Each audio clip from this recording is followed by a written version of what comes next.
It's Monday evening. அப்படியே பார்க்கவே ரொம்ப கலர்ஃபுல்லாக இருக்குது. இந்த பக்கம் ஃபிஷ் ஃப்ரை, இந்த பக்கம் பெப்பர் சிக்கன், இந்த பக்கம் வந்து ப்ரான் தொக்கு. நல்லா பெப்பர்லாம் தூக்கலாக போட்டு நல்லா கிரேவி செம்ம சூப்பராக பண்ணி கொடுத்துருக்காங்க. இந்த சைடு பார்த்திங்கன்னா ப்ரான் தொக்கு, இதுவும் நல்லா தொக்கு சூப்பராக பண்ணியிருக்காங்க. நல்லா திக்காக எப்படி பண்ணியிருக்காங்க பாருங்கள். இந்த ஐட்டத்தெல்லாம் பார்த்த உடனே எனக்கு பூரி சாப்பிடணும் போல் ரொம்ப ஆசையாக இருந்தது. சரின்னு சொல்லிட்டு மாவை கடகடன்னு பிசைஞ்சு எடுத்து அழகாக புசு புசு புசுன்னு பூரி போட்டு ரெடி பண்ணியாச்சு. பாருங்கள் பூரி எவ்வளோ சூப்பராக வந்திருக்குன்ட்டு. எல்லா பூரியுமே சரி நமக்கு இந்த மாதிரி புசு புசுன்னு அழகாக வந்திருக்கு. இந்த பூரியில் வந்து எண்ணெய் கோக்காது, நல்லா சாஃப்டாக சூப்பராக இருக்கும். உங்களுக்கு இந்த ரெசிபி வேணும்னா எனக்கு கமெண்ட்ஸில் சொல்லுங்கள். டெஃபினட்டாக அதுக்கு ஒரு வீடியோ போட்டுடலாம். ஓகேங்களா? அவ்வளோதான். 2 பூரி வச்ச உடனே புசு புசுன்னு இருந்தோடனே பாப்பா என்ன பண்ணா, 2 பூரி வச்சு டப்புக்குன்னு அமுக்கி சப்பி ஆக்கிட்டா. அப்புறம் உங்களுக்கு சாப்பிட்டு பார்த்து கமெண்ட் சொல்கிறேன்னு சொல்லிவிட்டு இப்போ வந்து ப்ரான் தொக்கு தான் எடுத்திருக்கா. ப்ரான் தொக்கு எடுத்து ஃபஸ்ட்டு தொட்டு சாப்பிட்டு பார்த்தா, மம்மி ரொம்ப சூப்பராக இருக்குது மம்மி அப்படின்னு சொல்லிட்டு இருந்தா.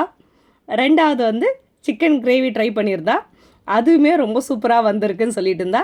இதில் பார்த்திங்கன்னா காரம்லாம் அந்தளவுக்கு இல்லை, காரம் ரொம்ப கம்மியாகவும் நல்லா குழந்தைங்க சாப்பிட்ற அளவுக்கு சூப்பராக டேஸ்ட்டாக பண்ணி கொடுத்துருந்தாங்க. யார் பண்ணி கொடுத்துருந்தாங்க நான் சொல்லவே இல்லைல்ல, வேறு யாரும் இல்லை, நம்மளோட நெய்பர் வீட்டில் இருந்து தான் வந்திருந்தது. அப்புறம் வந்து ஃபிஷ் ஃப்ரையும் ட்ரை பண்ணியிருந்தா. ஃபிஷ் ஃப்ரையும் சூப்பராக இருக்குது மம்மி சொல்லிட்டு இருந்தா. என்ன தான் நம்ம செஞ்சு சாப்பிட்டாலுமே சரி, ஒருத்தவங்க ரொம்ப பாசமாக நம்ம நெய்பர் வீட்டில் இருந்து கொண்டு வந்து கொடுக்கும்போது அதோடய டேஸ்ட்டே வந்து வேறு லெவல் தான் சொல்லலாம். அவங்க ரொம்ப பாசமாக நல்லா சமைச்சு கொடுத்துருந்தாங்க. எல்லா ஃபுட்டுமே ட்ரை பண்ணியிருந்தோம், எல்லாமே சூப்பராக இருந்தது. ஃபிஷ் ஃப்ரை, ப்ரான் தொக்கு, சிக்கன் கிரேவி எல்லாமே வந்து நெய்பர் வீட்டிலேருந்து தான் வந்திருந்தது. நாங்கள் எதுவும் சமைக்கல, அவங்க கொடுத்துருந்தாங்க. நாங்கள் வந்து பூரி மட்டும் போட்டு இது எல்லாமே வச்சு சாப்பிட்டு பார்த்துருந்தோம். காம்பினேஷன் அட்டகாசமாக இருந்தது.